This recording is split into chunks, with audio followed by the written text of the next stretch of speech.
Afronautas, boa noite. Sejam todos muito bem-vindos, todas muito bem-vindas, todos muito bem-vindos a mais uma transmissão ao vivo do canal Pensar Africanamente, nessa nossa ferramenta de luta, de comunicação, de disputa de narrativa, de afirmação da nossa história, da nossa cultura, das nossas tradições e da nossa ancestralidade. Hoje, com o tema da maior relevância: racismo e reconhecimento pessoal no processo penal. Nós vamos iniciar esse diálogo hoje, eu tenho certeza que vamos ter que retomar, porque tem muita questão envolvida aí. Sírios Oliveira, ela se inscreveu no evento da Universidade de Wisconsin e não conseguiu entrar. Te procurei lá e não te vi realmente. Que pena que não deu certo. Yasmin, boa noite, boas expectativas para essa live com pessoas incríveis. Saúde Black está aí. Gente, vamos com... Ó, a Jana, chegou no início hoje. Conseguiu chegar no início, que bom. Vamos fazer o seguinte, vamos arrastar as pessoas para cá. As pessoas não estão acostumadas com transmissão do Pensar Africanamente 19h30. Estão acostumadas às 19 horas. Então, hoje, como nós estamos começando às 19h30, vamos avisar as pessoas que já vieram aqui, deram uma olhada, não tinha nada ao vivo, que já começamos e que para vir, porque estamos aqui para fazer esse diálogo importante. Fátima Souza, boa noite. Mana, é da Baiomi, da Paraíba. Vamos pegar o link aqui do YouTube, colocar aí nos grupos de vocês, nas redes sociais. A Fátima dizendo, já estou compartilhando.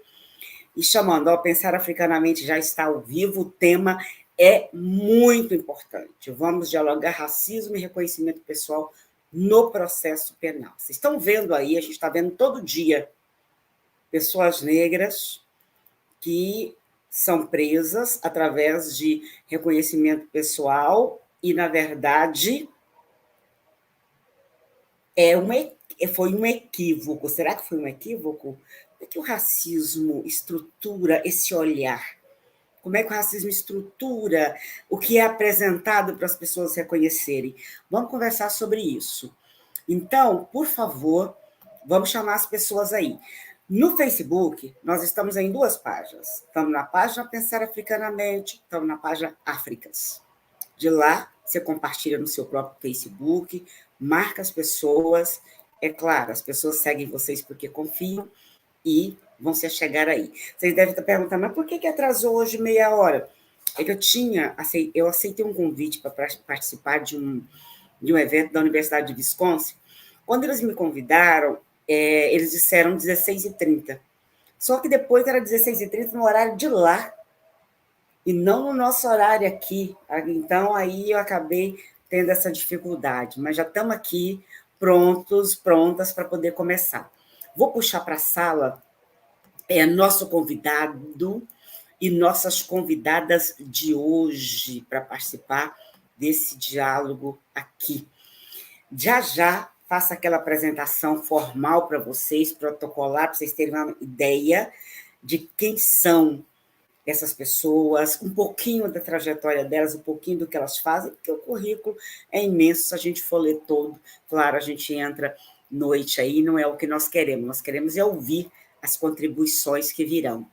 Yasmin Raíza Paraíba presente, Ellen Diogo, Patrícia Romana, boa noite a todas, compartilhando. Eu gosto assim, gente, porque até eu vou daqui a pouquinho lá compartilhar no Facebook, e quando eu chego lá, que eu vejo assim, tem 20 compartilhamentos, eu falo, nossa parceria com esses afronautas rende, dá certo, que bom.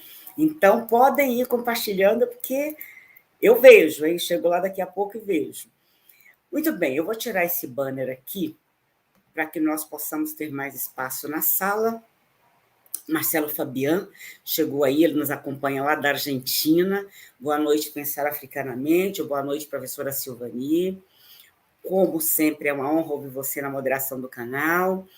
Hoje, 23 de setembro, é o aniversário do povo preto afro-boliviano, que, junto aos povos indígenas daquele país, foram os últimos em ser libertados da escravidão no ano de 1953.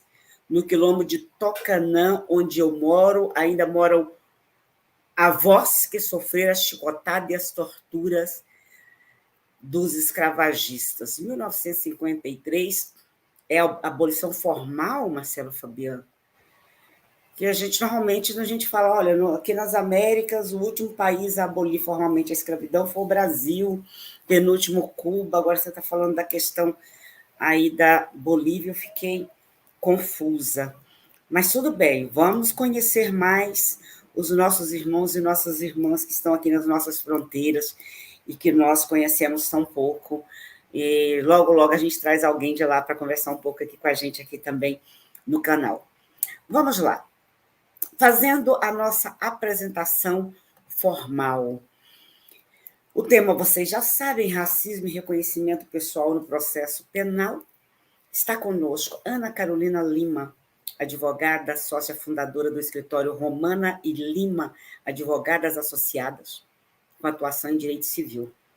É militante das causas sociais e exerce as seguintes funções. Ela é coordenadora da ABJD, não tive a curiosidade de olhar o significado, daqui a pouco ela diz para a gente, Associação Brasileira, depois ela diz para a gente.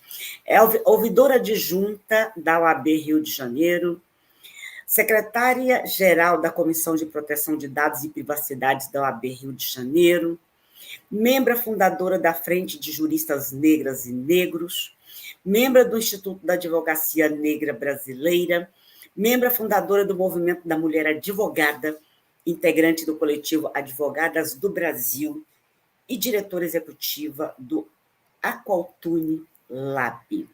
Depois ela vai contar para a gente o que é a Aqualtune Lab. O Gabriel de Carvalho Sampaio, que tive a honra de ter como colega de governo, parceiro de governo, no governo da presidenta Dilma, quando eu estava na CEPI, ele estava no Ministério da Justiça. Ele que é advogado, coordenador do Programa de Enfrentamento à Violência Institucional e de litígio estratégico da Conectas Direitos Humanos. Membro do GT Reconhecimento Pessoal, instituído pelo Conselho Nacional de Justiça.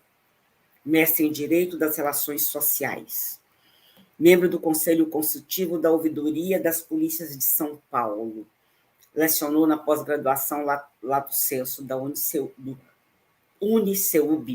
Foi secretário de Assuntos Legislativos do Ministério da Justiça. Foi ministro da Justiça interino em novembro de 2015. Conselheiro do Conselho Nacional de Polícia Criminal e Penitenciária até 2017. Conselheiro do Conselho Nacional de Direitos Humanos até 2016.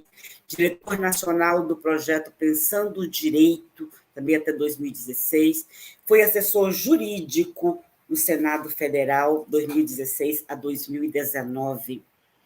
E a Natane da Silva Santos, cofundadora do Núcleo de Assessoria Jurídica Universitária Popular Luísa Marim, cofundadora do curso de Extensão Jurídica Luiz Gama, colaboradora do Aqualtune Lab, ex-monitora da Associação Brasileira de Propriedade Intelectual e da Data Privacy Brasil, graduanda e pesquisadora de Direitos e Novas Tecnologias da Universidade Federal do Rio de Janeiro.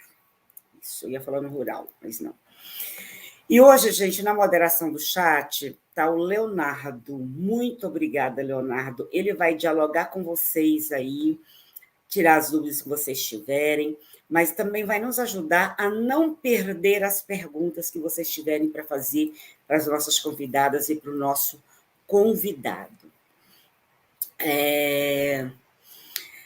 Deixa eu ver, Flávia Fernandes, boa noite, afronautas, prazer retornar ao canal, prazer é nosso te ter aí de novo, Cíntia Novaes, e a audiência está aumentando, quer dizer que vocês já estão fazendo a parte de vocês. Vamos lá. O Marcelo Fabiano confirmando, sim, 1953, a abolição da escravatura do povo preto, do povo afro-boliviano e dos povos indígenas. Olha que informação relevante. É muito, se eu acho que a nossa abolição formal é recente, imagina, então, dos nossos irmãos, nossas irmãs da Bolívia.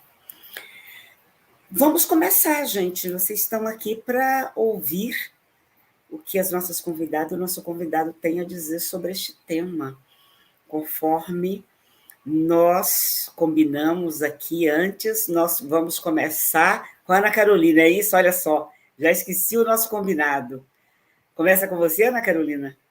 Isto, por favor, seja muito bem-vinda ao canal Pensar Africanamente. Muito obrigada. Eu sei que você tinha aula, se organizou para estar aqui. Por favor, a palavra é sua. Boa noite, afronautas. Silvânia, é um prazer te conhecer. E eu quero agradecer a Deise Benedito por ter feito essa ponte entre nós. Quero cumprimentar minha companheira e meu companheiro aqui de debate, a Natane Santos e o Gabriel Sampaio. E eu quero dizer que a BJD significa Associação Brasileira de Juristas pela Democracia. E o Aqualtune Lab é uma ONG que foi criada em agosto do ano passado e ela pauta direito, raça e tecnologia e antirracismo. Então vamos nessa, pessoal. Eu não sou advogada criminalista, mas eu vivi uma experiência muito emblemática envolvendo o reconhecimento pessoal. Uma semana antes do decreto de calamidade pública pela pandemia do coronavírus, uma cliente me procurou. Uma semana antes exata, assim, do dia 18 de março, foi quando foi decretado o estado de calamidade pública aqui no estado do Rio de Janeiro. E ela me procurou porque ela tinha sido intimada a depor numa audiência de instrução e julgamento. Ela é uma atriz e ela pediu para não... Essa história ainda mexe muito com ela, então ela pediu para não falar o nome dela nessa live. Eu a convidei para participar, ela não teve condições psicológicas, de tão grave que foi a situação. E ela me procurou para... Ela é atriz negra e militante histórica do movimento negro.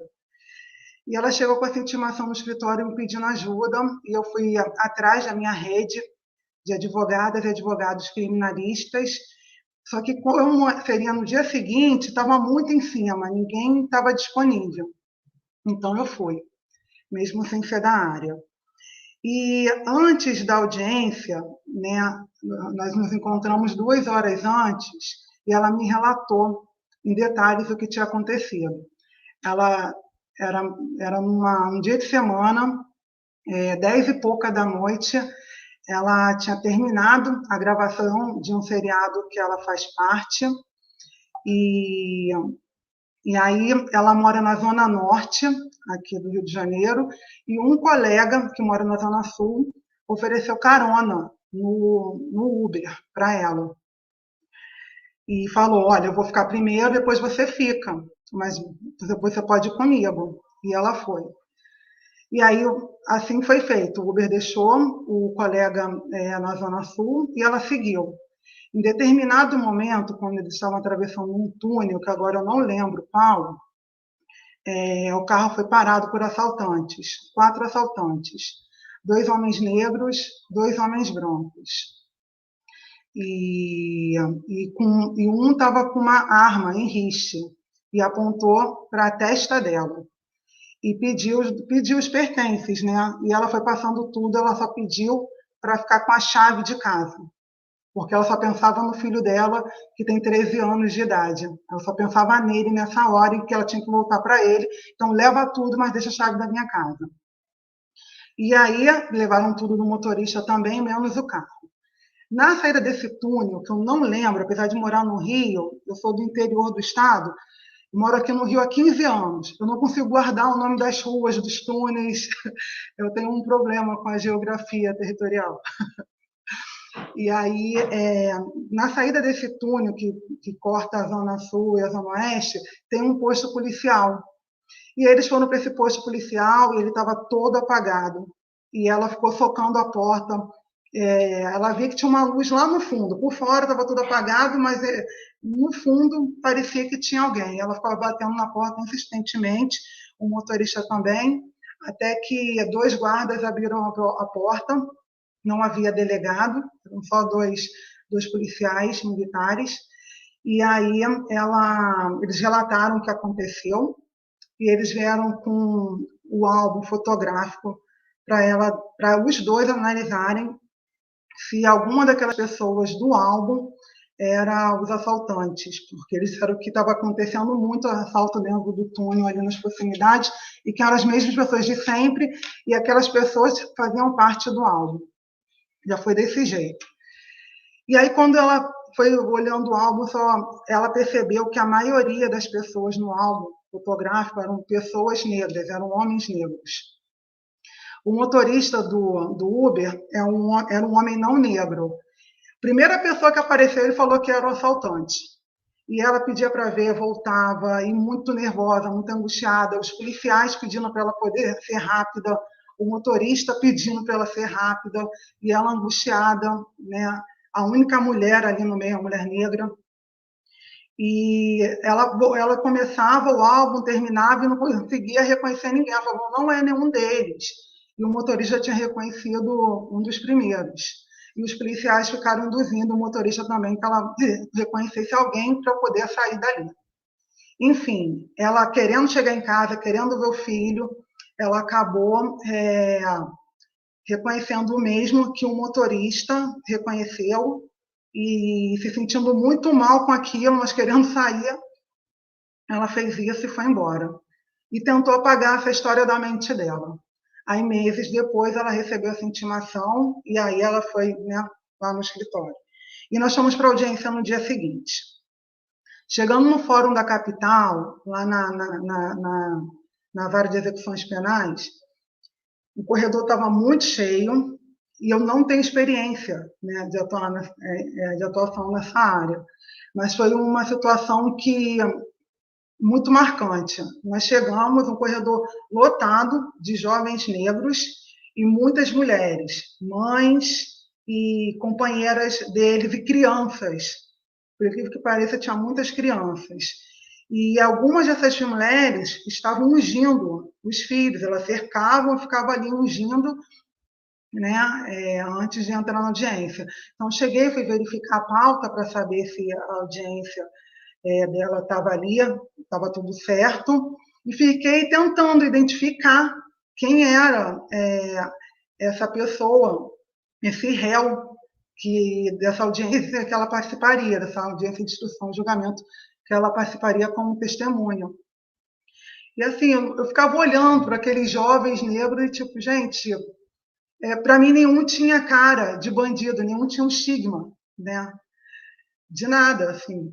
Eram jovens arrumados, com suas famílias do lado, as famílias sofrendo, muitas chorando, e a minha cliente nervosa já, sentindo muito mal. Ah, meu Deus, eu estou acusando alguém que é inocente.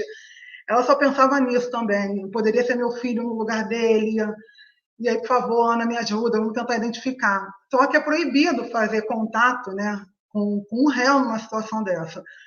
Mas aí eu acho que a advogada desse réu, do processo em questão, ela estava ouvindo a gente de alguma forma.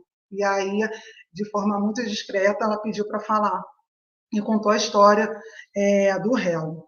O réu, um jovem de 19 anos, foi fichado, e aí a foto dele foi parar nesse álbum. Ele é entregador, e era a terceira vez que ele estava parando numa audiência dessas. E aí o irmão, bacharel em direito, sofrendo, falando, minha família está sofrendo muito com isso, meu irmão é inocente, ele foi parar nesse álbum, a gente não consegue tirar.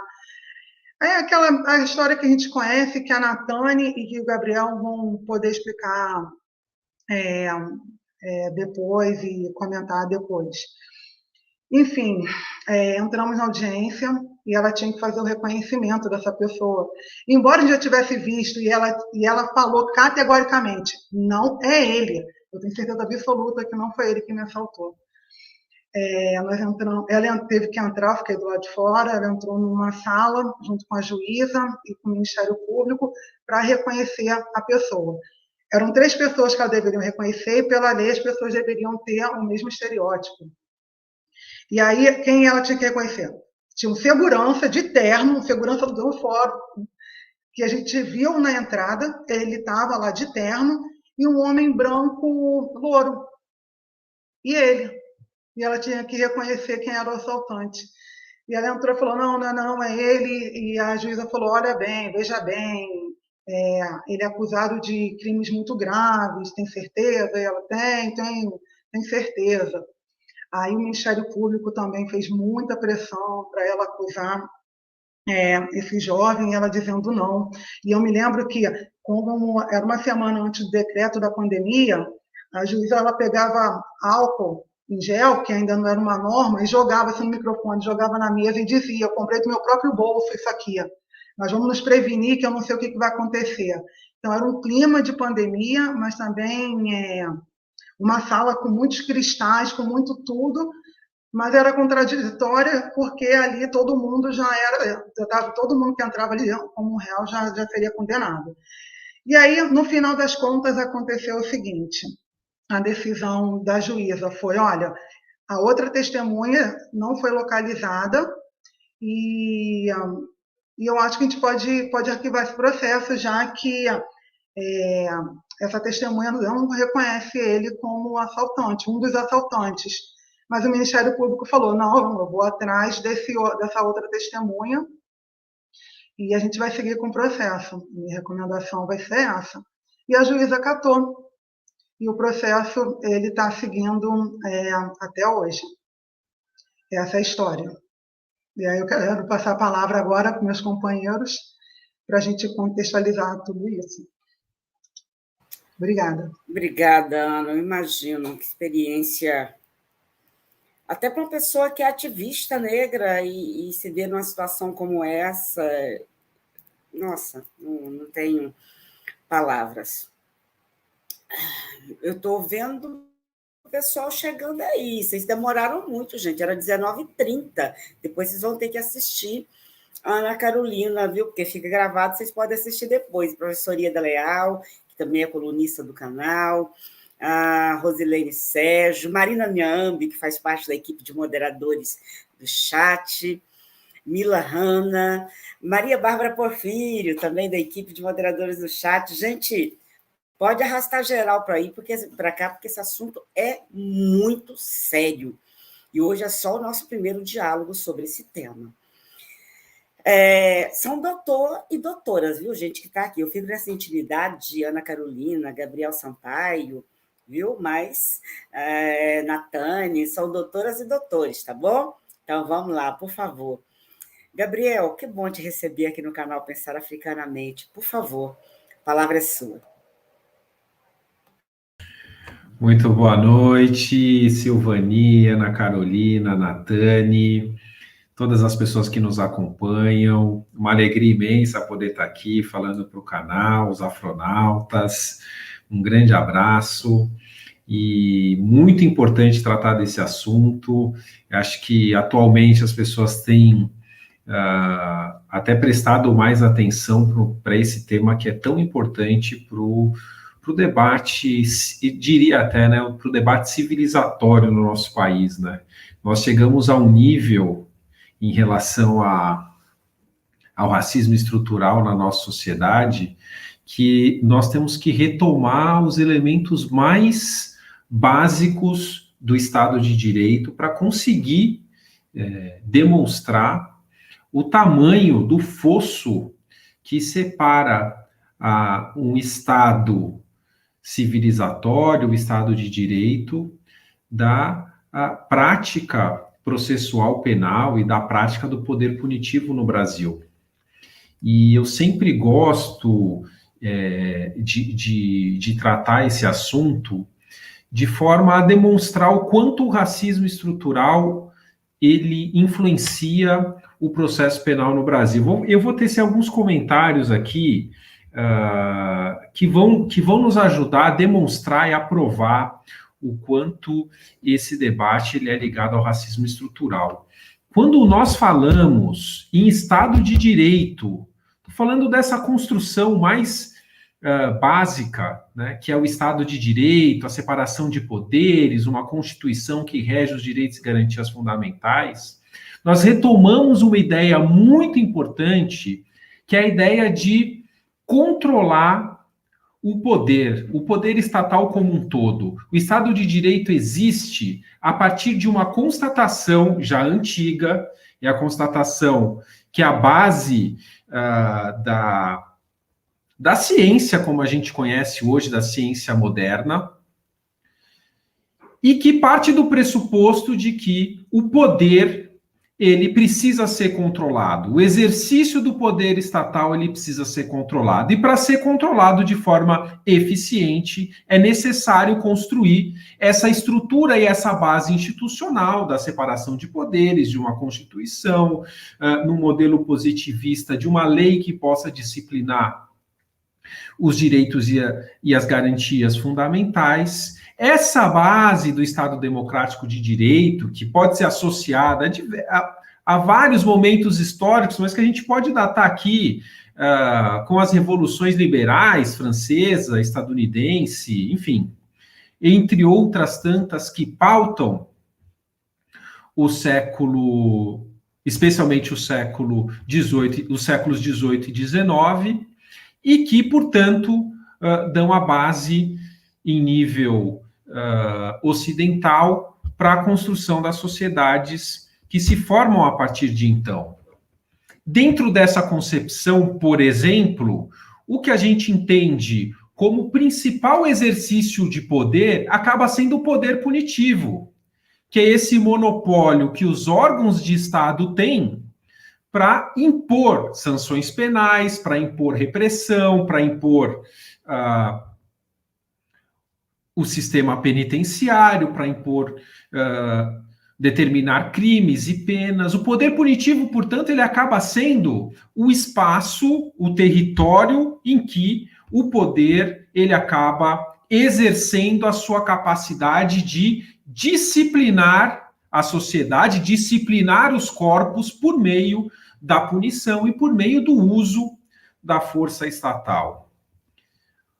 É, portanto, com base nessa concepção científica, filosófica e etc., que o poder punitivo acaba sendo, e a grande tarefa do Estado moderno, das constituições e do rol de direitos e garantias fundamentais,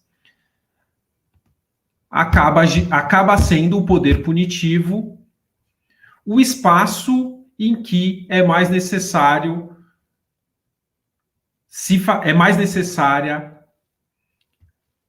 a contenção do seu exercício. Ou seja, o poder punitivo precisa ser contido.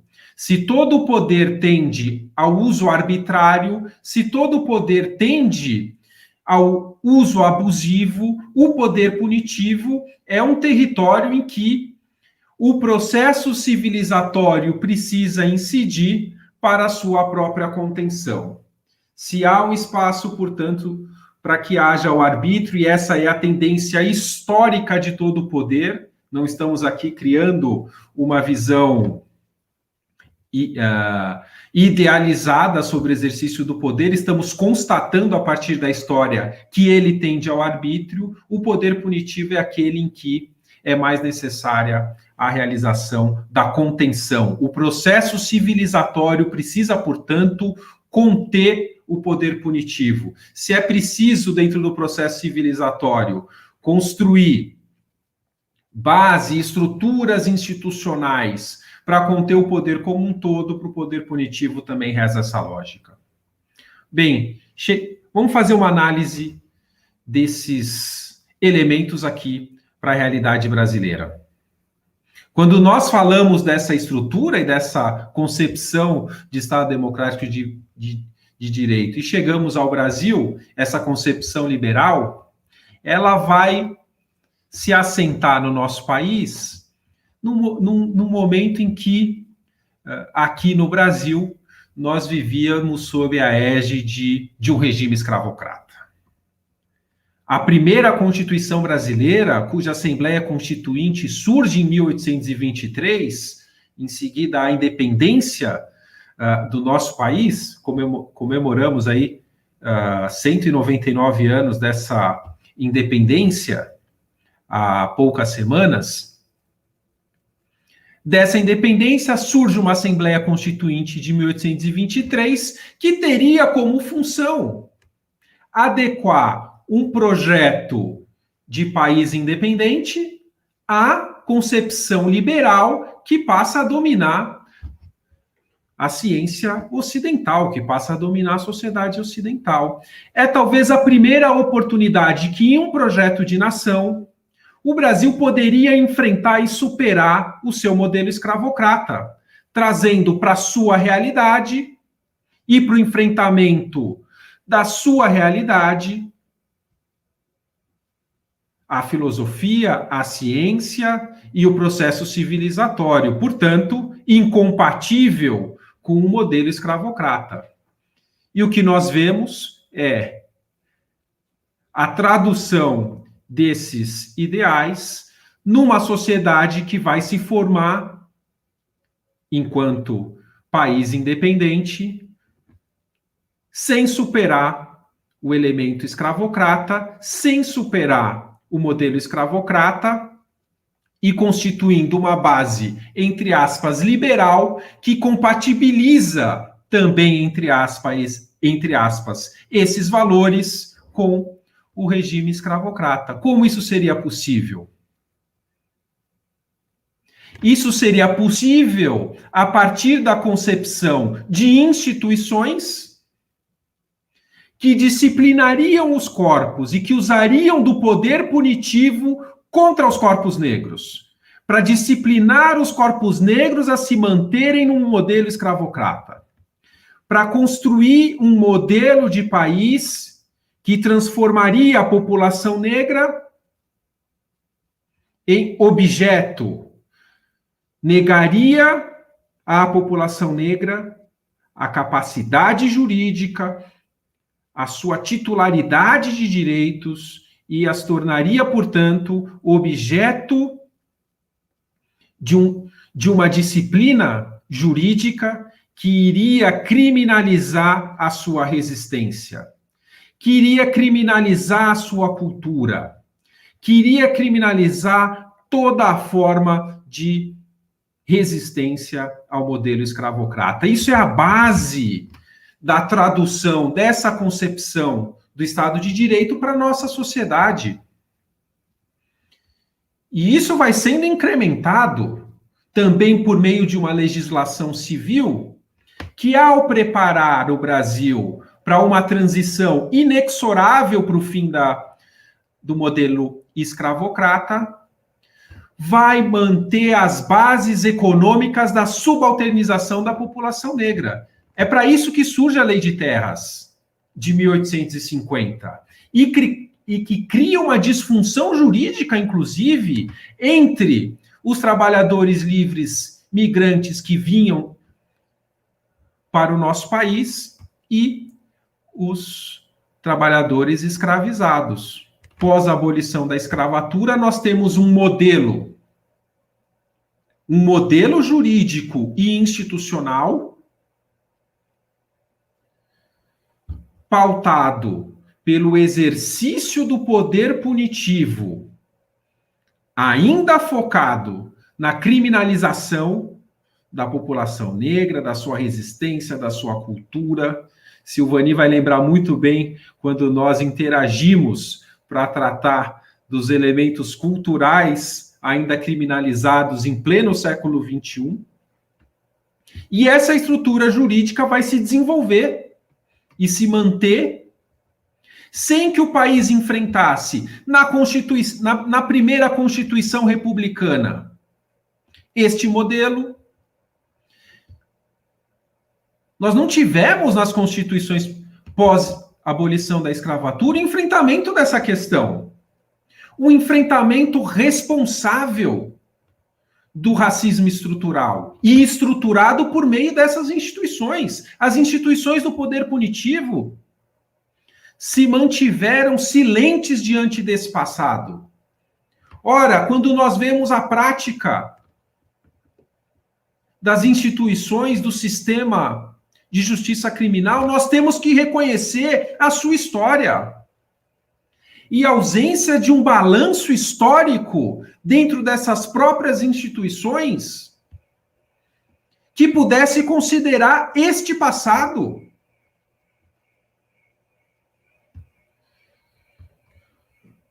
As constituições não enfrentaram este assunto, se deixaram de criminalizar a resistência à escravidão, porque a escravidão já deixava de existir, se mantinham os instrumentos de criminalização cultural,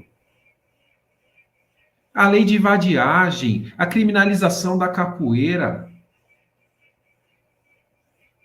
E em cada dispositivo penal, a seletividade operando em desfavor da população negra. Porque se há uma outra regra em relação ao poder punitivo e ao sistema penal, é que ele é seletivo. As senhoras e os senhores podem abrir a legislação penal, o Código Penal. O tamanho dessa legislação, quem acha que essa legislação seria aplicada de forma isonômica para toda a população, que as pessoas que vestem os colarinhos mais brancos da nossa sociedade estariam sujeitas a este modelo, ou mesmo que a própria institucionalidade, as elites dominantes que praticam crimes contra a humanidade, estariam sujeitas a esse modelo, a esse sistema criminal? É claro que não. É claro que não é isonômico. Ser isonômico significaria vivermos uma sociedade de prisões e não de liberdade. O sistema precisa ser seletivo e encontra na sua seletividade aqueles que são mais vulneráveis ou mais vulnerabilizados por uma política estrutural na nossa sociedade. E é assim que nós chegamos à discussão do reconhecimento pessoal. Serei curto, serei breve, Silvani, porque imagino que o meu tempo já esteja se esvaindo. Para nós, você tem todo o tempo. Eu sei que você tem compromisso, então, mas você ainda tem bastante tempo. Fica à vontade. Obrigado, Silvani. Vejam vocês, então,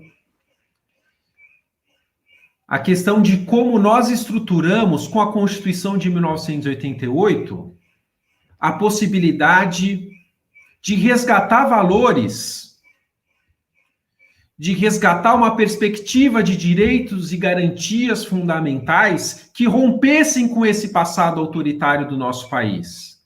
Lembremos, nos dias em que somos governados por um presidente que, ao longo de sua história, demonstrou na vida pública o total compromisso com esse passado autoritário. Demonstrou o seu total compromisso com o lixo da história autoritária do nosso país. E racista também. São esses compromissos que ele firmou ao longo da sua trajetória na vida pública, nos tratando de forma indigna, como é também indigno da posição que ocupa, nacional e internacionalmente, colocando a população brasileira e as pessoas com quem interagem sob risco à saúde pública. Nestes tempos em que estamos vivendo, em que os agentes públicos dirigidos por esta pessoa não firmam qualquer compromisso para enfrentar a mortalidade da população negra,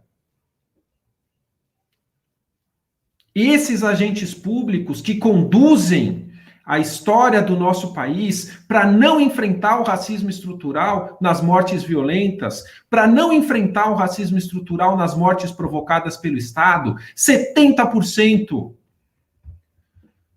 dos homicídios no Brasil, mais de 70% são contra pessoas negras, mais de 75% dos mortos pelo Estado são pessoas negras. E não há política pública, e não há um presidente da República que lidere a nação para enfrentar o problema do racismo estrutural. Temos o contrário. Temos o descompromisso com os valores constitucionais que pregam a defesa dos direitos e garantias fundamentais. E nesses tempos é muito atual, trazer esse debate, porque a partir da Constituição de 1988, busca-se estruturar um novo projeto de nação, com outros compromissos, que não esses que hoje estão representados na figura do atual presidente da República. E nesses outros compromissos, nós poderíamos ter uma releitura da nossa legislação penal e processual penal, que lamentavelmente não é feita pelo sistema de justiça criminal. E quando nós examinamos a legislação e, sobretudo, a prática do sistema de justiça criminal em relação ao reconhecimento pessoal, nós vemos aquilo que é a representação dos tempos que vivemos conduzidos pelo atual presidente da República. O negacionismo científico. Poderia citar outros casos em que, no processo penal, nós temos, ou na legislação penal, nós temos esse nível de negacionismo mais escancarado, né? Em relação à ciência. O caso das medidas de segurança, por exemplo, quando não se aplica a legislação antimanicomial, para falar de práticas que são aquelas mais diretas, não exigem um nível de sofisticação argumentativa ou mesmo de análise histórica. Basta ver o que diz a ciência, o que é a prática. Em relação à psicologia do testemunho, da memória e do reconhecimento, a prática, ela está absolutamente desconectada da ciência. A qualquer pessoa que seja apresentada a prática, aquilo que Ana Cláudia nos relatou aqui agora, nós vamos ver que a ciência está sendo negada. Mas será que a ciência está sendo negada por desconhecimento? Não é facultado ao Estado Democrático de Direito tamanha ousadia. Será que ela está sendo negada por motivo de dificuldades tecnológicas de se acessar o conhecimento? Não. Estamos observando esse negacionismo científico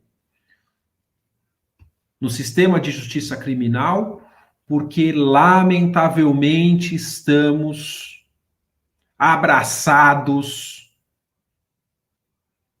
com a necropolítica mais racista que pauta esse sistema. É preciso manter os corpos negros disciplinados. É preciso manter a lógica da senzala. É preciso manter a lógica da subalternização. É um sistema de justiça criminal que se estrutura a partir de um resultado. Se o negro está ali,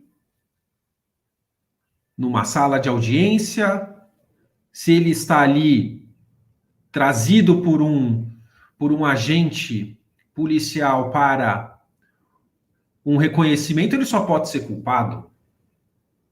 E se a testemunha não reconhece, que se descredencia a posição da testemunha, e se a ciência diz que aquela foto é inadequada para reconhecer, que se negue a ciência. E por aí nós vemos um sistema que se reproduz pelo resultado. O resultado só é eficiente se há prisão.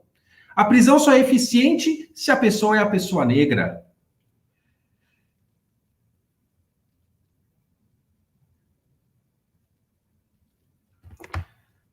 há uma relação muito imbricada e histórica que nos conduz a essa conclusão. É difícil mudar esse sistema sem enfrentar o racismo?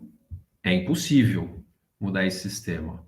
Mas com um simples passo, o passo que aguardamos mais de 3 séculos para ser dado, o passo que lutamos a cada dia nessa resistência para ser dado na luta antirracista, e que conseguimos muitas vitórias. Estamos aqui sendo reconhecidos como pessoas que podem contribuir com um debate científico porque lutamos. Não somos tratados como seres semoventes ou como animais porque lutamos.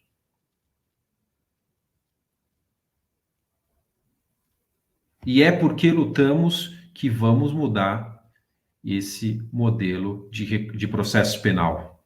E é porque lutamos que, junto com a ciência, vamos transformar esse sistema de justiça criminal num sistema que não tenha mais compromissos com essa necropolítica racista que pauta a prática do seu dia a dia. Muito obrigado.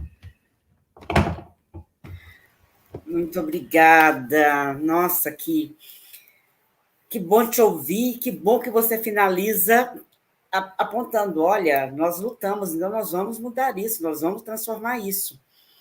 E eu fico muito feliz quando vejo vocês, jovens negros, jovens negras, com as oportunidades que conseguiram manter esse compromisso com as nossas lutas e com a transformação necessária. A Yasmin dizendo o seguinte: queria entender por que o sistema de identificação muda, a tecnologia inova, mas os atingidos são sempre as mesmas pessoas, os negros. Tem algum problema muito estranho, e o nome disso é racismo. Deixa eu ver o que mais ela trouxe aqui. É verdade, doutor Gabriel, o Estado, com todo o seu aparato discriminatório, dita quem deve morrer ou viver, quem deve ser livre ou aprisionado. Vamos seguir aqui.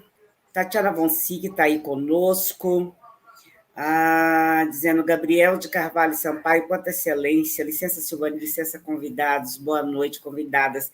Boa noite, Tatiana, que bom que você chegou. E você sabe que fica gravado, então a parte que você perdeu, você assiste depois. Fátima Souza, o pior, na maioria das abordagens policiais, os agentes são negros. Isso é muito mais cruel, que explica esse tipo de atitude. Vamos lá, Tatiana dizendo que Gabriel de Carvalho, muito bom em oratório, que licença, esperançar na luta. Vamos ouvir, então, Natânia, por favor, querida, muito obrigada por estar conosco, por gentileza, a palavra é sua. Primeiramente, eu quero agradecer e parabenizar o canal, que faz um trabalho educativo, que inspira muitas pessoas, transmitindo assuntos tão relevantes. Agradecer a oportunidade de estar aqui com o Gabriel Sampaio e com a Ana Carolina, trazer um beijo sincero e carinhoso da Deice Benedito para nós, para vocês três, né? Para nós 4, no caso. A Deice é uma querida, também especialista na área de criminologia. Bem, uma das coisas que é importante começar falando é que eu sou uma mulher preta, favelada da Maré. Então, eu sei o que é ter o meu corpo preto diante da mira de um fuzil. Eu sei o que é ter o meu rosto fotografado pelo Exército, porque a Maré já passou pela invasão das Forças Armadas. Então, esses assuntos são necessários, são urgentes de falar. Eu falo muito, então, por favor, se eu estiver falando demais, me cortem. Eu quero começar falando sobre o Aquatune, para quem chegou atrasado. Mas eu quero cumprimentar também a todos vocês, afronautas, que estão vendo agora ou que vão ver depois, falando que o Aquatune leva o nome da Aquatune, que é uma guerreira, um intelectual, uma liderança preta, uma mulher preta forte, que é importante a gente lembrar e usar como referência, olhar para trás, olhar para a nossa luta atrás, para seguir em frente. Então, se você ainda não sabe quem é a Aquatune, vá no canal do YouTube ou no site do Aquatune Lab e fique sabendo mais sobre a Aquatune. Aqui eu só vou dar algumas pistas. O nosso coletivo tem um suporte multidisciplinar, e ele é empenhado em trazer questões que comportem o direito, a tecnologia e o antirracismo, busca estimular um processo de conscientização e diálogo com a sociedade brasileira, promovendo ações de enfrentamento contra a aniquilação de corpos pretos, que se dá de diferentes formas, pela morte direta ou indireta, e construindo novas narrativas. Então, esse é o objetivo. Foi falado sobre a questão do reconhecimento a partir de fotografia, e eu vou começar falando sobre a diferença de detecção facial e reconhecimento facial. São coisas parecidas, porém diferentes. A detecção facial é um sistema que meramente identifica um rosto humano, ou seja, difere de um objeto, de um animal, consegue identificar um rosto humano através de uma imagem ou um vídeo. E o reconhecimento facial, através do reconhecimento facial, é possível identificar um rosto com uma base em análise, comparando com a base de dados previamente armazenada. E aí há um grande problema. Quando é comparado esse rosto a uma base de dados armazenada, uma base de dados que está limitada ou com dados incorretos. Além disso, tem uma questão em relação ao reconhecimento facial, que é um sistema que ele é mais complexo, porque ele reconhece, analisa a probabilidade de um rosto ser o mesmo de um documento cadastrado ou de alguma face armazenada no banco de dados. Uma câmera capta a face, reconhece as distâncias, né, do nariz para o queixo, para a testa, e a partir disso o sistema é capaz de, dependendo em algumas situações, né, interagir com a pessoa. Abre o acesso para uma pessoa, né, abre o acesso para a pessoa subir para o elevador, para entrar numa sala. Então, esse uso de reconhecimento facial ele está sendo introduzido em empresas, em residências e também através do poder público, né? Ele tem sido usado pela polícia de forma desastrosa, como a gente tem falado aqui e como a gente tem visto nos noticiários, né? Então, em relação ao reconhecimento facial, também é importante dois aspectos. A autenticação, que é muito comum, utilizada para desbloquear o celular, uso, validação em um banco digital. A câmera é ativada e usada para reconhecer. Então, é como se a câmera estivesse perguntando: você é quem diz ser? Você é você? Essa é a autenticação. A identificação de câmeras de monitoramento, ela quer saber quem é você. E, geralmente, o corpo preto é visto como o corpo inimigo, né? Que a gente estuda o direito, o o inimigo, né? A gente estuda o direito penal do inimigo, muitas vezes. Então, o sistema capta o rosto compara com a base de dados. Essa base de dados pode ser uma lista de procurados pela justiça, que pode estar totalmente desatualizada e com fotos que nem deveriam estar ali, né? Como aconteceu recentemente, um rapaz foi identificado aqui no Rio, um rapaz de 29 anos foi identificado através de um reconhecimento facial de uma foto quando ele tinha 14 anos, né? Então, por que essa foto estava no banco de dados da polícia? A gente pode se perguntar, né? E, obviamente, em busca dessas respostas. Então, o sistema capta o rosto, compara com a base de dados, né? E essa lista pode ser uma lista de procurados, uma lista de pessoas desaparecidas, né? Então, os sistemas de reconhecimento facial, eles pegam a imagem do rosto da pessoa e eles submetem a um algoritmo. O algoritmo em si não é racista, né? Mas ele pode estar com viés racista. Esse algoritmo, ele é treinado por pessoas, por humanos, né? Então, por isso que ele pode carregar vieses.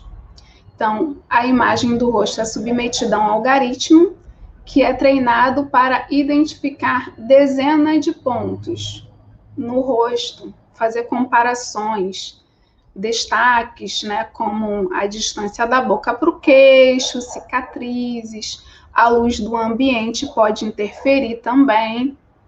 E essas informações são usadas para criar uma espécie de arquivo que descreve essa imagem e funciona como, entre aspas, um número de RG facial.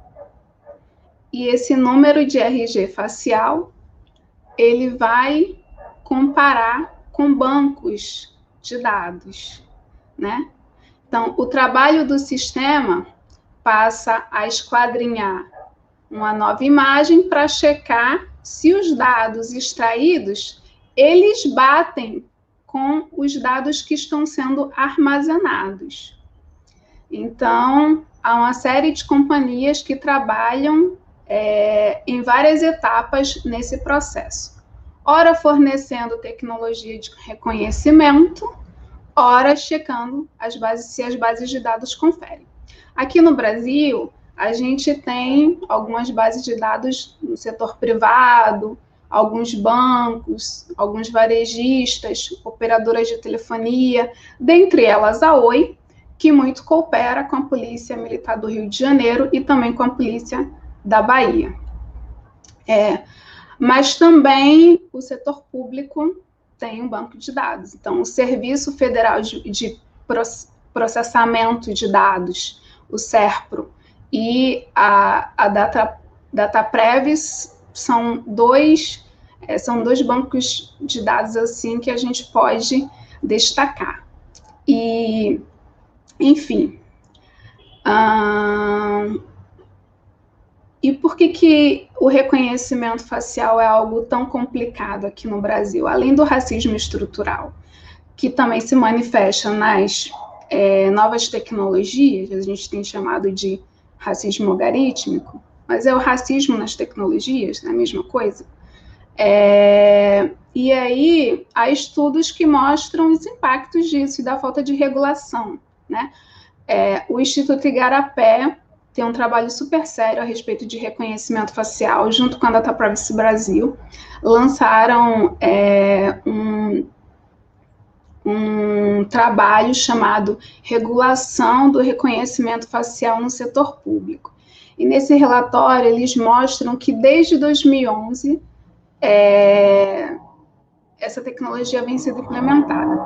E eu fui furtada em 2010, entre 2010 e 2011, eu também passei por essa fase de ir na delegacia e ter que reconhecer algum rosto daqueles, e geralmente são pessoas pretas, e eu não reconheci ninguém, mais você é quase que forçada a reconhecer alguém, porque não importa quem importa que alguém pague, e quem tem que pagar geralmente é um corpo preto, sendo que esse corpo preto é uma vida, tem uma história, tem sonhos, tem uma família, né? E por isso que é tão importante a gente estar aqui hoje todos unidos em roda, apesar da tecnologia, através da tecnologia, para pensar sobre essas questões. E aí eu gostaria de chamar a atenção para o ano de 2019, porque até o ano de 2019 foram ao menos 47 casos de implementação de reconhecimento facial em 15 estados. Muitas dessas implementações foram e vêm ocorrendo de forma que falta transparência, né? Ninguém sabe exatamente como se dá. E em 2019, o então ministro da Justiça, Sérgio Moro, ele baixou uma portaria de número 793, de 24 de outubro de 2019. E essa portaria é uma portaria problemática, porque eu acho até irônico a forma como eles colocam, né? No artigo 4º fala assim: o eixo enfrentamento à criminalidade violenta compreende um conjunto de medidas para a redução e controle da violência e da criminalidade a serem desenvolvidas em territórios que apresentam autoindicadores de criminais, ampliando a percepção de segurança e proteção social por meio de ações multidisciplinares, multissetoriais e de integração de atores nas diversas áreas. Então, assim, parece, né, que visa a segurança, que visa a proteção social por meio de ações multidisciplinares, mas isso não é o que efetivamente acontece. E aí, nesse mesmo artigo, ele fala a respeito da implementação do vídeo monitoramento com soluções de reconhecimento facial, fala do fomento à tecnologia de inteligência artificial através de georreferenciamento de viaturas, policiamento preditivo, que tenta prever, né, o que vai acontecer, e câmaras corporais ou veiculares.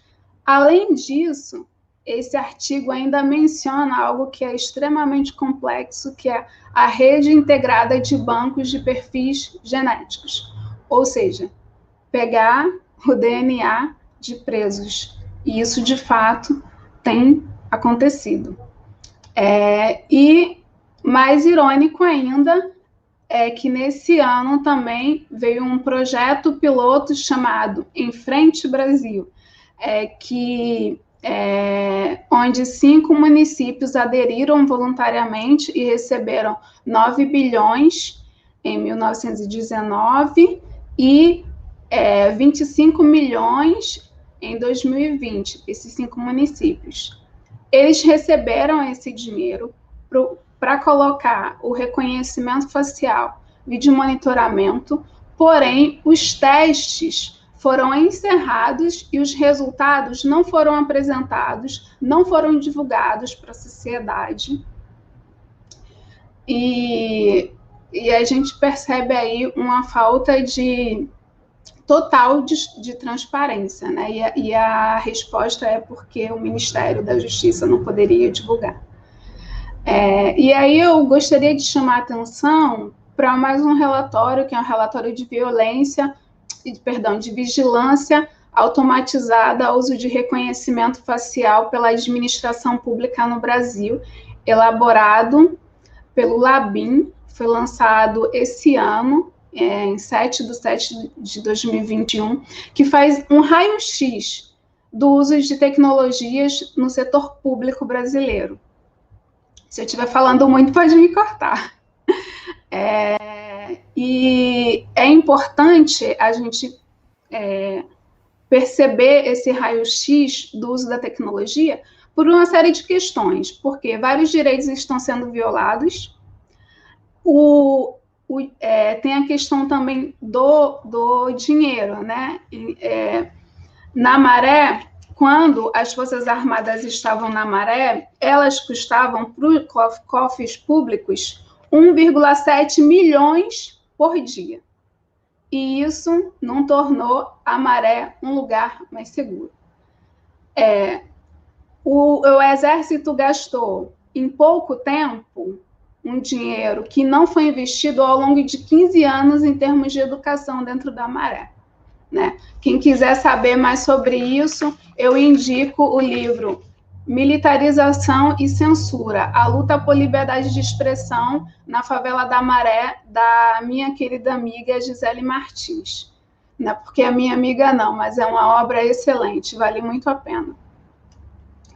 Então, a gente percebe o quê? Uma ineficiência, né? Porque não há transparência, não há cidadania, pelo contrário, a gente não é considerado cidadão, ou a gente tem uma subcidadania, né? E falta, muitas vezes, a gente solicita, através de questionários, a lei de acesso à informação, embora ela exista, a gente muitas vezes não consegue ter um retorno. Então, o que a gente percebe? Que o emprego de tecnologias de vigilância, eles não têm sido realizados de forma transparente como a população almeja, né? Na verdade, a população quer um sistema de segurança que, de fato, proteja a vida, né? E não que tenha um gozo pela violência, que é o que tem acontecido. E também isso coloca em risco uma série de direitos e liberdades individuais dos cidadãos, né? Então, essa é uma realidade. Tem um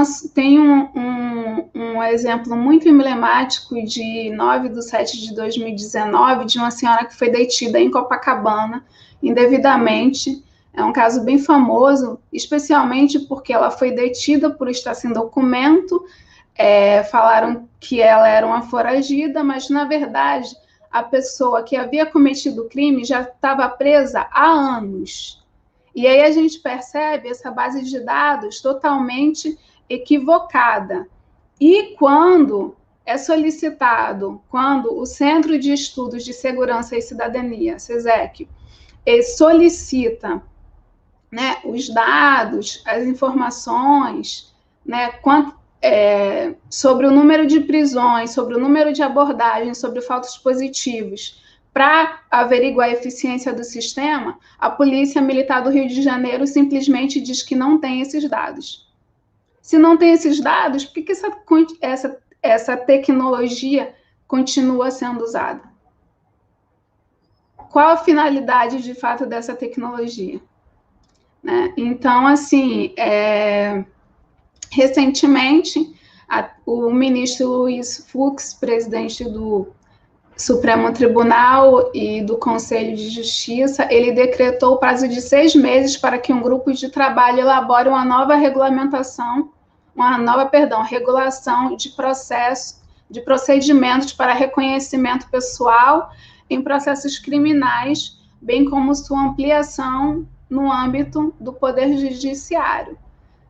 O objetivo é evitar injustiças. Enfim, o ministro, então, chamou a atenção para esse assunto. Só que esse é um assunto que, como falou bem o Gabriel, não vai ser resolvido em 6 meses.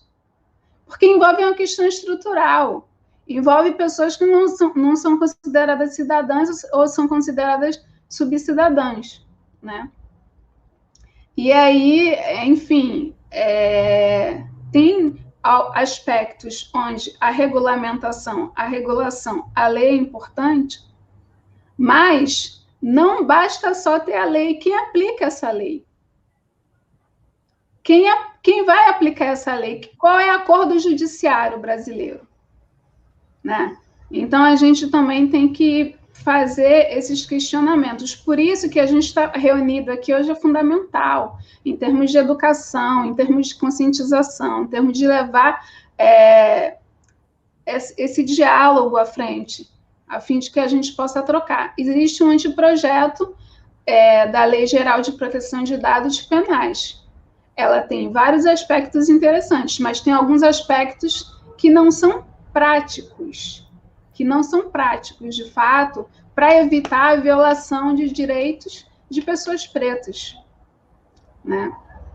Então, a gente, um problema é o que eu me debruço de fato, eu estudo, na verdade, o que eu pesquiso de fato é quais são os possíveis aspectos, quais são os impactos da não obrigatoriedade de revisão humana de decisões automatizadas. É o que eu estudo. E eu percebo que as injustiças algarismas, elas acontecem especialmente com pessoas pretas, com pessoas trans, com analfabetos, com deficientes. E por mais que a Lei Geral de Proteção de Dados tenha o princípio da não discriminação, da transparência, fale de direito à explicação, direito à retificação, a revisão humana dentro da Lei Geral de Proteção de Dados ainda hoje é considerada um problema. Por quê? Porque ela foi tirada do texto por conta de um veto presidencial. Então, a gente aqui está brigando de todos os lados. A gente está, através da educação, através da comunicação, mas a gente também está estudando as leis, a gente também está participando dos espaços para promover, de fato, justiça social, que é o que a gente acredita, que é o que move a gente, né? A luta pela vida, né? Então, o desafio não é pequeno, o desafio não é fácil, mas nós somos um povo maravilhoso, espetacular, forte, lindo, e, enfim, vale muito a pena, né? E aí, eu gostaria de falar também aqui, trazer uma fala que eu acho importante, que é a fala do Pablo Nunes, que ele faz parte do Panóptico, sigam o Panóptico, vale muito a pena, eles fazem um trabalho excelente. Ele fala que esses erros já aconteceram, estão sendo tratados como efeitos colaterais como algo menor, mas é um algo menor que vem atrapalhado a vida de várias famílias pretas, inclusive destruindo sonhos de famílias pretas, né? E ninguém tem esse direito de tirar da gente o nosso sonho, o nosso sossego, né? E os órgãos de justiça, eles não estão preocupados com justiça, né? Eles querem punir, eles querem aumentar o encarceramento da juventude, né? Das mulheres pretas também. Então, enfim, eu não sei se eu já extrapolei meu tempo, pode dar algum sinal aí. Vamos encaminhar, até porque o Gabriel já tinha me avisado que ele tem um outro compromisso. Eu vou fazer o seguinte, eu vou passar para o Gabriel para que ele faça as considerações e a gente encerra aqui fazendo as complementações de vocês. A Jana, ela fez vários posts aí super incomodada com essa situação, né? Perguntando o que se pode fazer, como é que a sociedade pode agir para que isso ocorra. Eu acho que o trabalho de vocês já é um caminho, né, de processos da sociedade civil se organizando e tentando fazer com que haja transformações. A Idecleia dizendo: a luta pela vida é muito grande, mas quantos negros morreram e morrem nossos dias pelo fato de ser negro?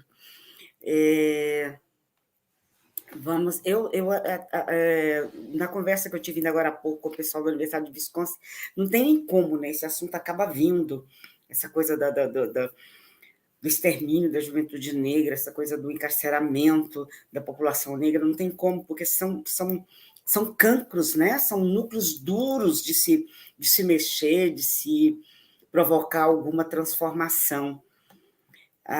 Deixa eu ver aqui se a gente tem alguma pergunta que o Gabriel possa querer interagir com elas, além da preocupação da Jana, que está ansiosa. O que a gente faz, o que a gente pode fazer? Márcia Santos chegou aí, que maravilha. A Morgana, eu estava procurando uma coisa que a Morgana escreveu, que é extremamente importante, né?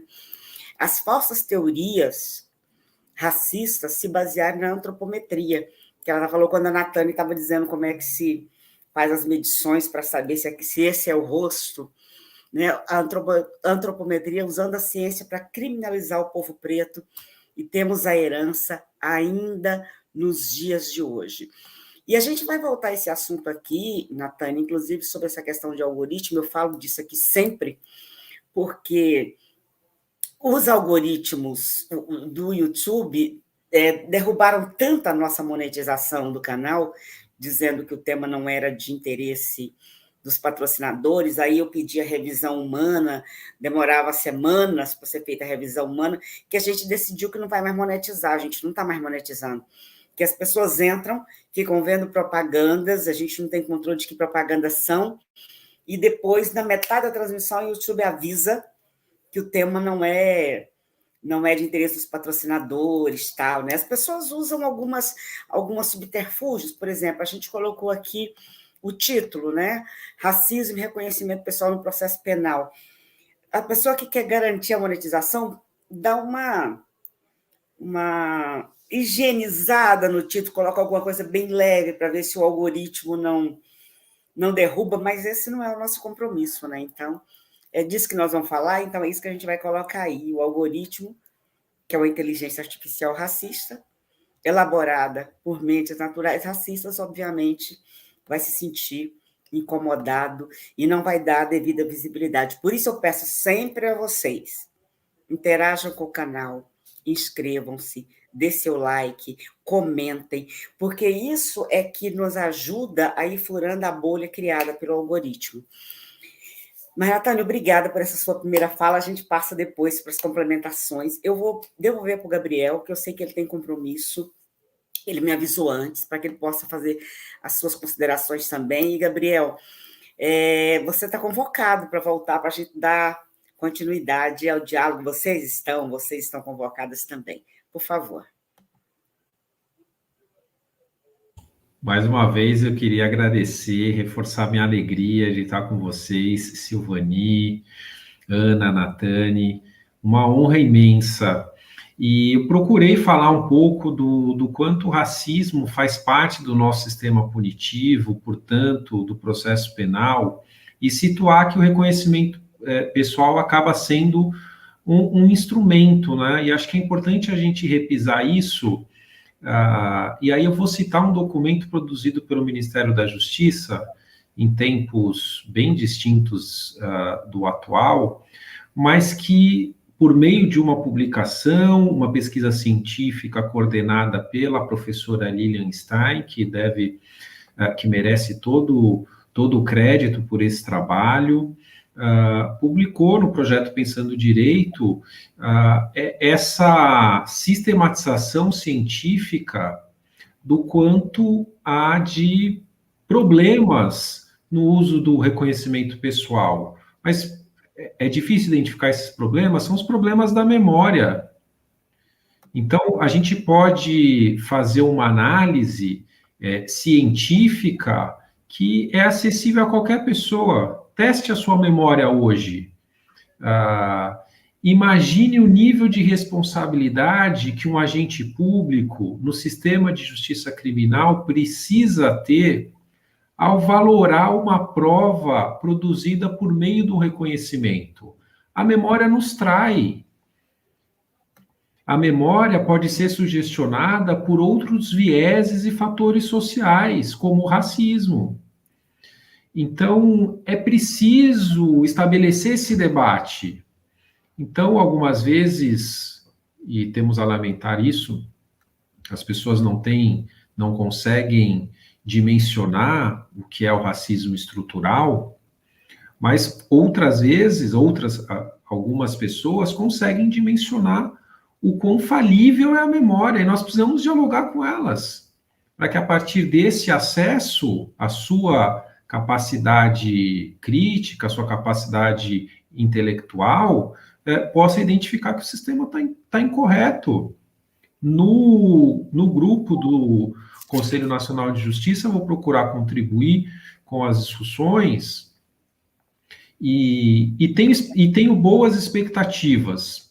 Nós temos um desafio civilizatório que a gente nunca pode perder de vista, o enfrentamento ao racismo estrutural.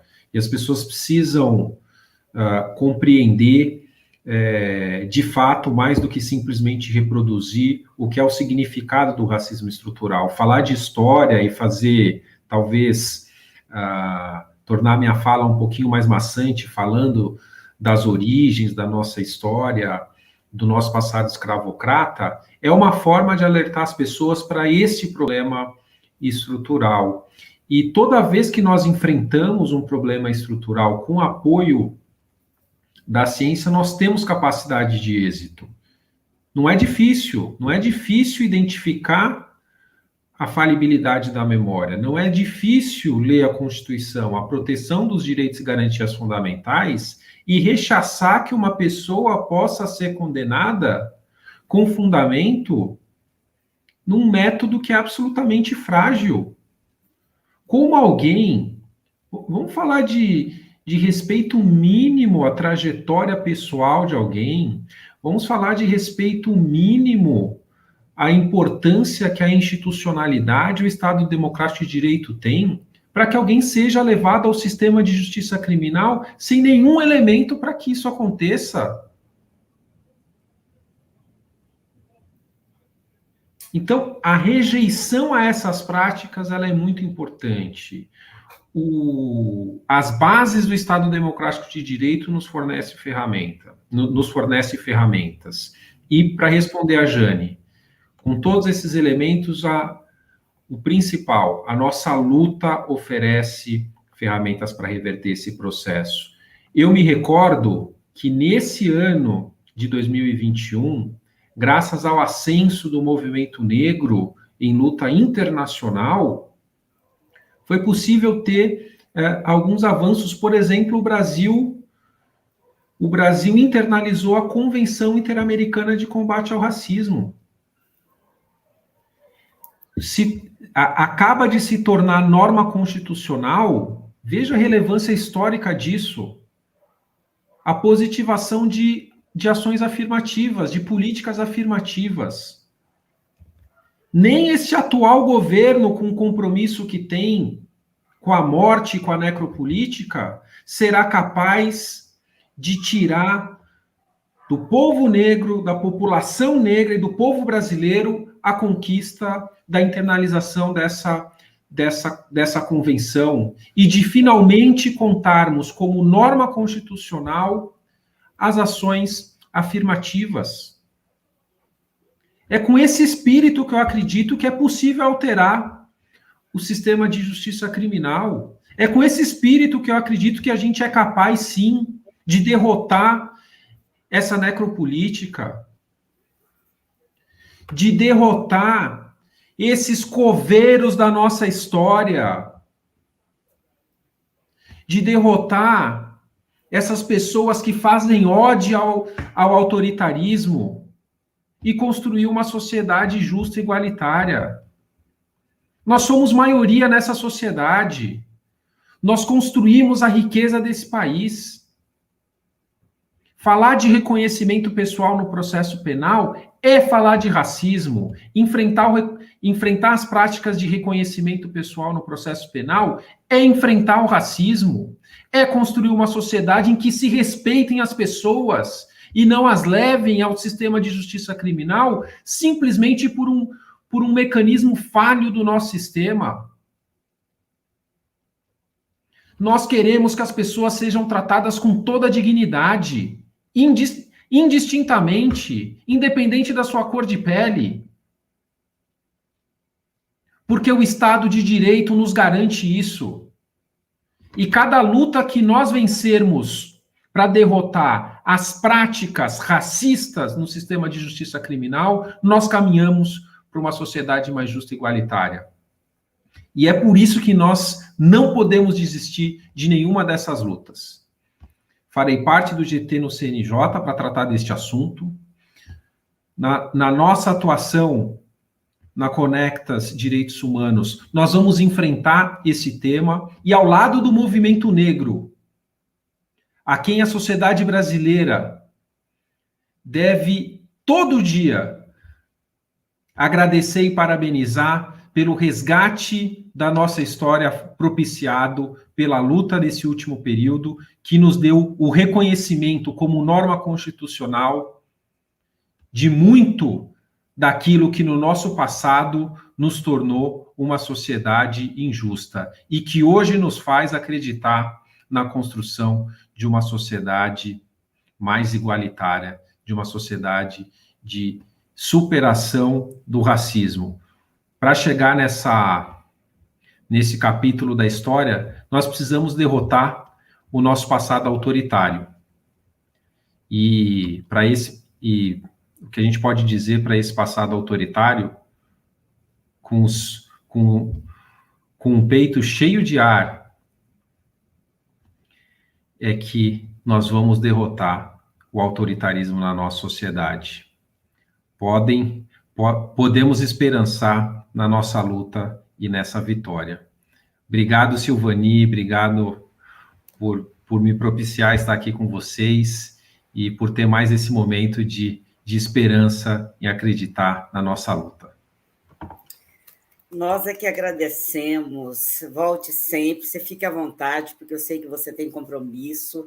A gente dá continuidade aqui mais um pouquinho.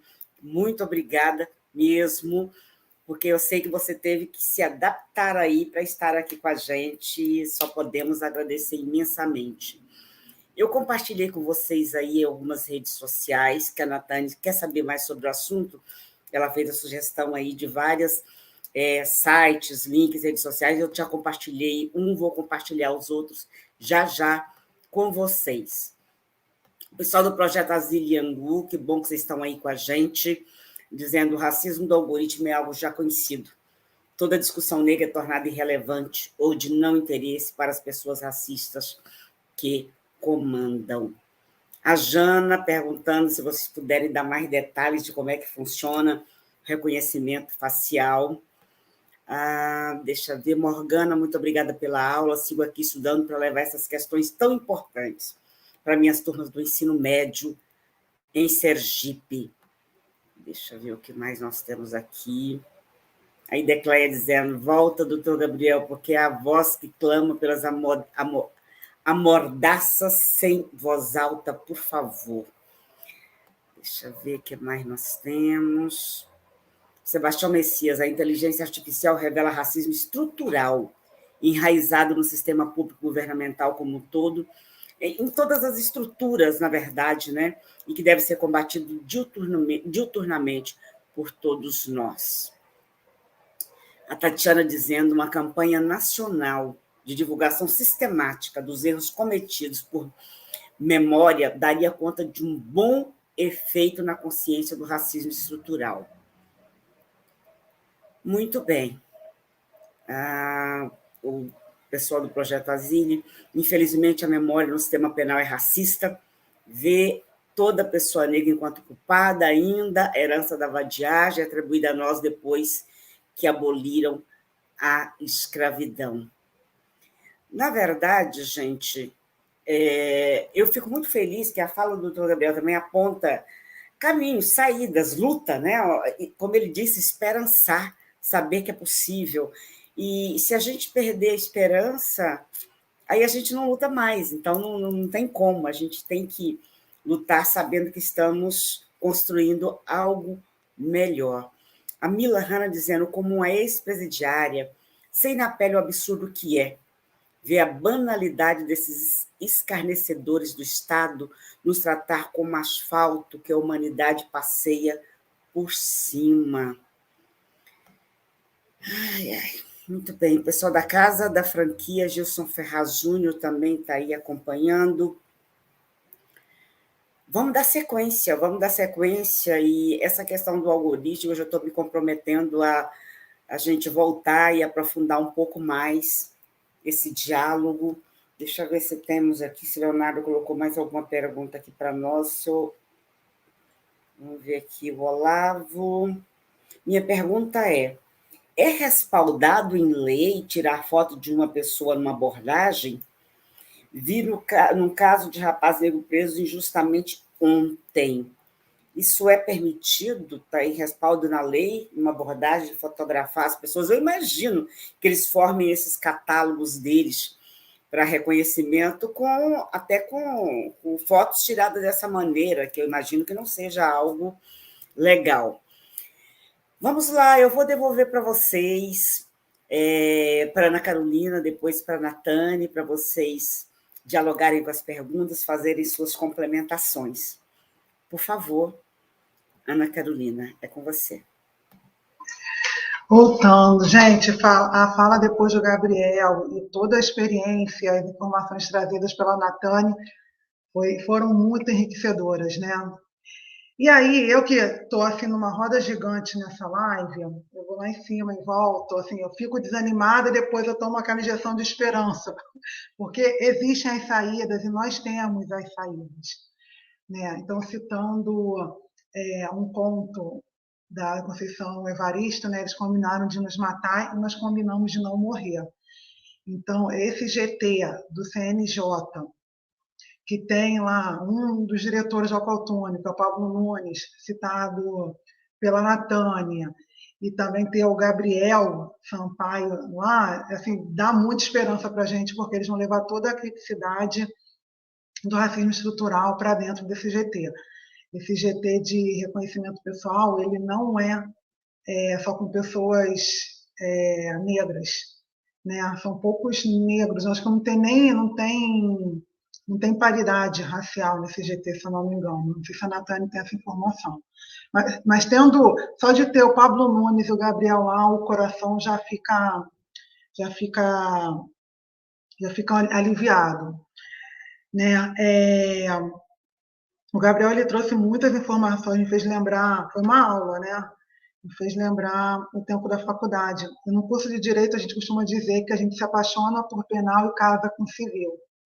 O direito penal, na teoria, é lindo.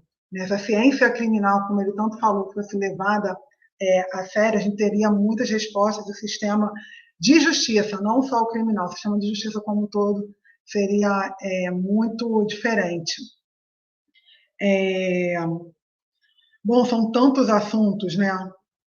Essa questão do racismo algorítmico, né, que a gente tem discutido bastante, porque ele também, racismo algorítmico, ele tá em tudo. Ele também está dentro, não diretamente, mas ele está também dentro das questões da Lei Geral de Proteção de Dados Pessoais, que é a lei que entrou em vigor em agosto do ano passado, e desde agosto desse ano já tem aplicação de multa para quem descumpre essa lei. E essa Lei Geral de Proteção de Dados é uma mudança cultural na sociedade. Então, ela está acontecendo. Nós estamos essa lei foi sancionada com muito atraso aqui no Brasil. Nós somos o último país da América Latina a sancionar uma lei que nos protege os nossos dados pessoais.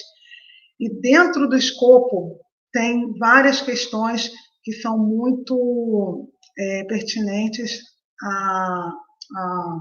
pertinentes não, essa palavra, são muito afetas à população negra, como os dados sensíveis, que aí entra a questão do algoritmo, entra o reconhecimento facial, nesse caso falado com a Natane, e são muitas frentes, né? O Alcaltuni, ele veio para discutir a inteligência artificial, os algoritmos, e virou uma coisa, a gente começou a perceber o racismo em várias coisas né, envolvendo essas tecnologias. Então, a gente está, é uma construção, sabe? É uma construção que a gente precisa de espaços como esse, dessas oportunidades para a gente pensar, refletir e encontrar as saídas, porque as saídas têm e nós temos as saídas. Nós somos um povo que foi a nossa escravização acabou apenas 133 anos, ou 135, eu estou perdida assim no tempo. Mas, assim, pouco menos, entre 130 anos e 140. Professora Silvani, pode, por favor, nos dizer, me informar com mais precisão, assim que possível? Enfim, a gente está esse tempo com a escravização abolida e nós já avançamos um monte de coisa. Nós temos pessoas como a Natane, que traz toda 133, essa... 133. 133 anos tem essa perspectiva positiva disso tudo.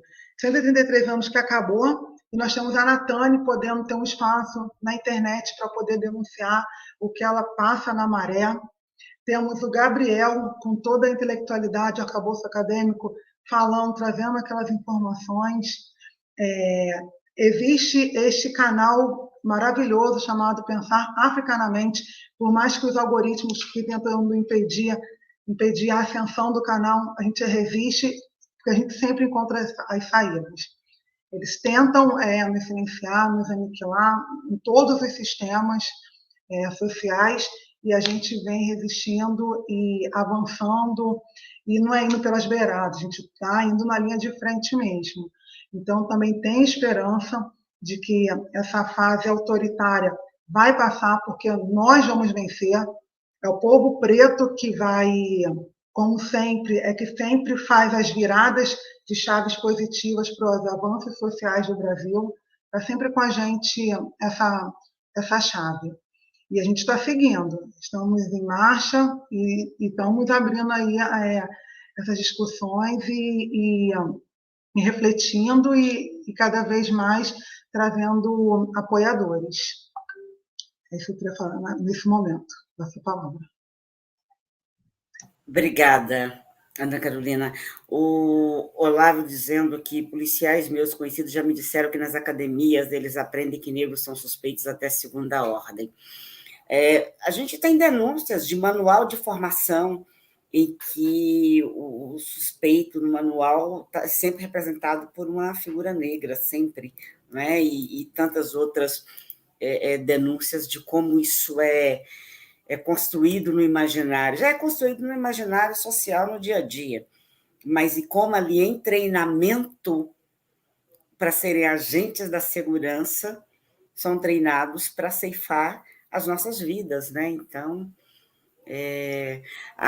o pessoal da Casa de Franquia, Gilson Ferraz, dizendo: existe um ditado árabe que diz: quem planta tâmaras não colhe as tâmaras.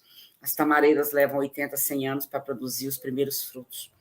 Essa metáfora aplica-se na caminhada desta causa, não temos dúvidas sobre isso.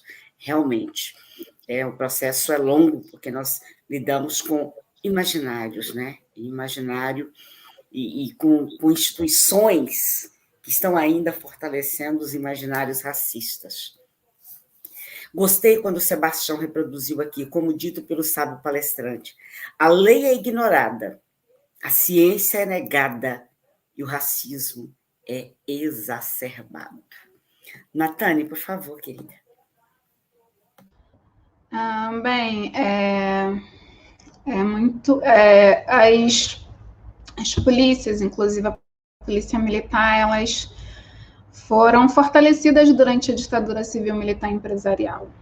Então, por mais que a gente às vezes saiba o que diz a Constituição, às vezes, quando a gente tem uma arma apontada para nós ou para nossa família, a gente faz o que é possível para sobreviver, né? E então, mesmo que existam leis, eu não estou dizendo que as leis não servem de nada, não é isso. Diante da situação, a gente precisa ver o que é melhor, eu digo isso por experiência própria. Então, tem vezes que, por mais que a gente saiba que está com a razão, a gente vai acabar sendo fotografado, porque o exercício, é o braço armado, né, do Estado. Então, mas eu acredito muito, a gente chegou até aqui, né? A gente, com a força de Luísa Marim, com a força de Luiz Gama, com a força de Aquatune, com a força de Lima Barreto, com a força de Lélia, com a força de muitas pessoas. E a gente está em movimento. Então, acredito muito, muito na gente. O Aquatune Lab faz um trabalho super sério. Convido todos vocês a visitarem nossas redes sociais, a também darem os seus likes. Tem conteúdo sobre diferentes assuntos, sobre reconhecimento facial, sobre questão de saúde e proteção de dados, enfim, vários assuntos. Acredito muito no nosso fazer, na nossa luta, na nossa união também, que é muito importante, no nosso diálogo, na nossa troca. Então, muitas vezes, uma pessoa ela não vai poder virar para uma farmácia e dizer: ei, eu não vou dar meu CPF. Eu não vou dar meu CPF e eu quero o meu desconto. Porque ela vai se sentir coagida a dar o CPF para obter o desconto. Tem coisas que individualmente a gente consegue lutar e tem coisas que individualmente a gente não consegue lutar. Tem coisas que só coletivamente a gente consegue lutar. O metrô de São Paulo ele foi multado, né? Foi uma multa super leve, que nem fez cócega, na verdade, por conta dessa questão de reconhecimento facial, de detecção de emoções, mas foi uma vitória importante ainda. Né? E eu, ainda sobre o reconhecimento facial, eu gostaria de indicar, eu até coloquei já no chat duas matérias importantes. Uma é do pesquisador baiano Tarcísio Silva, que escreveu O Horror do Reconhecimento Facial na Bahia, onde poderia ser diferente, e também uma outra matéria do Intercept Brasil. E gostaria de falar que há uma carta aberta de banimento global de usos de reconhecimento facial e outros reconhecimentos biométricos remotos que permitam vigilância em massa discriminatória e enviesada, ou seja, preconceituosa, né? Então, existe mais de 175 organizações dizendo não, dizendo que quer o banimento do reconhecimento facial nos Estados Unidos, no Reino Unido, na Alemanha, no Quênia, aqui no Brasil, na Argentina, em outros lugares. Então, eu acredito na gente, eu acredito na nossa luta, que é pela vida. A gente não só quer sobreviver, a gente quer viver. Eu acredito nos nossos sonhos. E é isso que me move, é isso que move o Aquatune Lab, com certeza. O Aquatune, as primeiras reuniões do Aquatune foram em março de 2020, e o Aquatune está aí fazendo uma série de coisas importantes. Peço também, a comunicação é importantíssima, então, acompanhe a Aquatune, assim como vocês acompanham esse canal que é tão importante. Acompanhe o Opanótico, acompanhe o Tarcísio Silva, acompanhe outros especialistas pretos, como Bianca Kremer, Sil Bahia, o Pablo Nunes, enfim, o Lab Jaca, que faz um trabalho lindo, o Data Lab. Enfim, a gente está em movimento, e é legal vocês acompanharem essa galera toda que eu estou falando. E eu estou falando sim com animação, porque a gente está em movimento. A gente está pesquisando, a gente está ocupando os espaços, a gente está conversando. E o diálogo, a comunicação é a melhor ferramenta. Foi através disso que a gente chegou até aqui, né? Através da união, através do aquilombamento, através da comunicação. A gente não está criando a roda aqui. A gente só está dando seguimento. A gente olha para trás, a gente lembra de Aquatune, a gente vê Lélia, a gente vê, enfim, tantas pessoas, a gente diz, não, vamos continuar. Eu acredito muito nisso, acredito muito na gente. Eu estou totalmente à disposição aqui do canal para falar sobre outros assuntos, estou totalmente à disposição de vocês que estão aí em casa. Podem entrar em contato comigo, podem fazer pergunta, podem pedir material, que é isso, a gente quer muito trocar com todo mundo, e essa vida, né, nossa, que pulsa, a gente é um povo pulsante. Combinaram de nos matar, mas a gente combinou de não morrer, a gente é povo pulsante, a gente pulsa aqui, a gente luta, a gente dança, a gente canta, a gente sorri. Aqui não só tem lugar para dor, aqui não só tem lugar para batalha e para guerra, né? E eu só tenho a agradecer pelo espaço e colocar totalmente à disposição. Foi uma honra estar com vocês até agora, estar com o Gabriel também. Muitos aprendizados, muitas trocas sinceras. E é assim que a gente vai indo em frente. Muito obrigada, Natália. Sim, vamos promover e dar continuidade a esse diálogo e vamos combinar outras datas e outros temas dentro da mesma pauta. O Sebastião Messias dizendo apenas registro que sou de Taboão da Serra, São Paulo, advogado de periférico, que fui convidado para assistir o evento pela doutora Maria Célia, advogada e presidente da Comissão de Igualdade Racial da nossa subseção. Muito obrigada, Sebastião, muito obrigada à doutora Maria Célia. Olavo dizendo, a gente é fotografado para vigilância e possível punição do alto de um poste, numa grande avenida, rostos negros, bem entendido. O Sebastião Messias também, obrigado, doutora, adorei a forma de abordagem do tema. Aqui em Taboão, exatamente igual à forma em que os policiais agem em relação aos negros, mas estamos na luta e seguimos resilientes.